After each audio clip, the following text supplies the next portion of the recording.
নমস্কাৰ আজি কেইটামান সাধাৰণ জ্ঞান লৈ আহিছোঁ যিকেইটা আগন্তুক আহিবলগীয়া প্ৰতিযোগিতামূলক পৰীক্ষাসমূহৰ বাবে আপোনালোকৰ বাবে সহায়ক হ'ব। ইয়াৰ আগৰ ভিডিঅ'টোত আমি 30টা সাধাৰণ জ্ঞান আলোচনা কৰিছিলোঁ। সেইটো পাৰ্ট 1 হ'ব। আজি পাৰ্ট 2 ভিডিঅ'টো লৈ আহিছোঁ। আজি পাৰ্ট 2ত আমি বাকি কুৱেশ্যন কেইটা আলোচনা কৰিম। চাওঁচোন আহক সেই কুৱেশ্যন কেইটা। অসমৰ কোন ঠাইত Brahmaputra valley fertilizer corporation limited অৱস্থিত? এই অপশ্যনসমূহৰ ভিতৰত আপোনাৰ শুদ্ধ উত্তৰ হ'ব বি নামৰূপ। ইয়াৰ নেক্সট প্ৰশ্নটো চাওঁচোন আহক। অসমৰ কোন ঠাইত বিশ্ব স্বাস্থ্য কেন্দ্ৰ আছে? এই অপশ্যনসমূহৰ ভিতৰত আপোনাৰ শুদ্ধ উত্তৰ হ'ব ডি চাবুৱা। নেক্সট প্ৰশ্নটো হৈছে অসমৰ প্ৰথমটো তাৰকা গৃহ ক'ত অৱস্থিত? এই অপশ্যনসমূহৰ ভিতৰত আপোনাৰ শুদ্ধ উত্তৰ হ'ব বি গুৱাহাটী। ইয়াৰ নেক্সট প্ৰশ্নটো চাওঁচোন আহক। অসমৰ একমাত্ৰ মানসিক চিকিৎসালয় ক'ত অৱস্থিত? এই অপশ্যনসমূহৰ ভিতৰত আপোনাৰ শুদ্ধ উত্তৰ হ'ব ডি তেজপুৰ। কুৱেশ্যন নম্বৰ 35 অসমৰ কোন ঠাইক অসমৰ নৱদ্বীপ বুলি জনা যায়? এই অপশ্যনসমূহৰ ভিতৰত আপোনাৰ শুদ্ধ উত্তৰ হ'ব এ নলবাৰী। নেক্সট প্ৰশ্নটো চাওঁচোন আহক। অসমৰ কোন বনাঞ্চল উত্তৰ পূবৰ আমাজন বুলি জনা যায়? এই অপশ্যনসমূহৰ ভিতৰত আপোনাৰ শুদ্ধ উত্তৰ হ'ব চি দিহিং পাটকাই। ইয়াৰ পাছৰ প্ৰশ্নটো হৈছে অসমৰ একমাত্ৰ মীন মহাবিদ্যালয় ক'ত অৱস্থিত? এই অপশ্যনসমূহৰ ভিতৰত আপোনাৰ শুদ্ধ উত্তৰ হ'ব এ ৰহা। কুৱেশ্যন নম্বৰ 39 অসমৰ কোন ঠাইৰ লিচুৱে সৰ্বপ্ৰথমে ভৌগোলিক চিহ্নৰ স্বীকৃতি লাভ কৰিছে? এই অপশ্যনসমূহৰ ভিতৰত আপোনাৰ শুদ্ধ উত্তৰ হ'ব বি তেজপুৰ। নিম্নলিখিত কোনখন নদীক ধেমাজিৰ চকুলো বুলি জনা যায়? এই অপশ্যনসমূহৰ ভিতৰত আপোনাৰ শুদ্ধ উত্তৰ হ'ব চি জীয়াঢল। 1897 চনৰ বিধ্বংসী ভূমিকম্পৰ পিছত অসমত কোনটো হ্ৰদ সৃষ্টি হৈছিল? এই অপশ্যনসমূহৰ ভিতৰত আপোনাৰ শুদ্ধ উত্তৰ হ'ব ডি চান্দবী লেক। নিম্নলিখিত কোনখন চহৰত মহাভৈৰৱ মন্দিৰ অৱস্থিত? এই অপশ্যনসমূহৰ ভিতৰত আপোনাৰ শুদ্ধ উত্তৰ হ'ব চি তেজপুৰ।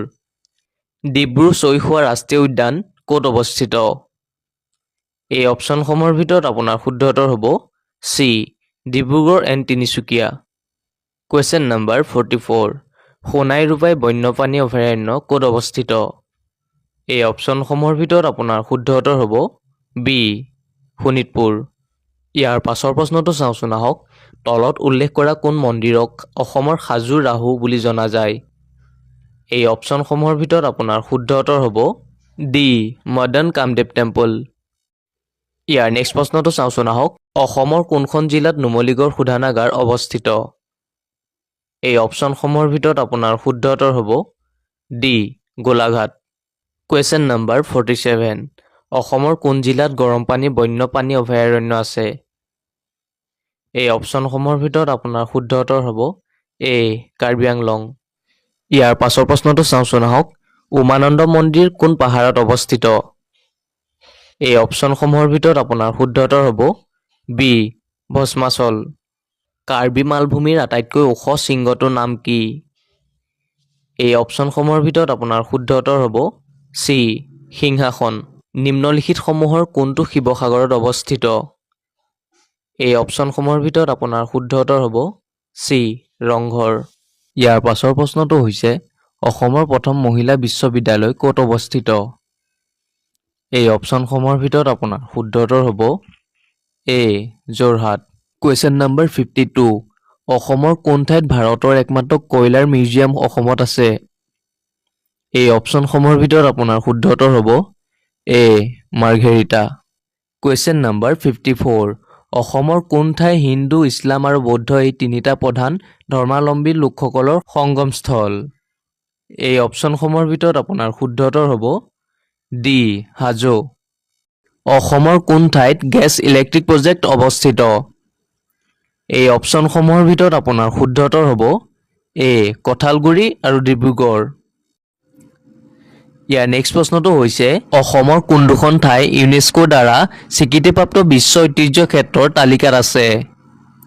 এই অপশ্যনসমূহৰ ভিতৰত আপোনাৰ শুদ্ধ উত্তৰ হ'ব D Manas national park and Kaziranga national park. Next কুৱেশ্যনটো হৈছে ৰেইন ফৰেষ্ট ৰিচাৰ্চ ইনষ্টিটিউট ক'ত অৱস্থিত? এই অপশ্যনসমূহৰ ভিতৰত আপোনাৰ শুদ্ধ উত্তৰ হ'ব চি যোৰহাট। অসম সাহিত্য সভাৰ প্ৰথম অধিৱেশন ক'ত অনুষ্ঠিত হৈছিল? এই অপশ্যনসমূহৰ ভিতৰত আপোনাৰ শুদ্ধ উত্তৰ হ'ব ডি শিৱসাগৰ। কুৱেশ্যন নম্বৰ 59, উত্তৰ পূব সীমান্তৰ ৰেলৱেৰ মুখ্য কাৰ্যালয় ক'ত অৱস্থিত? এই অপশ্যনসমূহৰ ভিতৰত আপোনাৰ শুদ্ধ উত্তৰ হ'ব বি মালিগাঁও। ইয়াৰ নেক্সট প্ৰশ্নটো হৈছে, কোন জিলাক অসমৰ প্ৰথম কাৰ্বনমুক্ত জিলা হিচাপে ঘোষণা কৰা হয়? এই অপশ্যনসমূহৰ ভিতৰত আপোনাৰ শুদ্ধ উত্তৰ হ'ব চি মাজুলী। সাধাৰণ জ্ঞানৰ একেবাৰে শেষৰ প্ৰশ্নটো চাওঁচোন আহক। বিশ্বৰ আটাইতকৈ পুৰণি চাহ গৱেষণা কেন্দ্ৰ অসমত আছে, ই ক'ত অৱস্থিত? এই অপশ্যনসমূহৰ ভিতৰত আপোনাৰ শুদ্ধ উত্তৰ হ'ব চি টোকলাই যোৰহাট।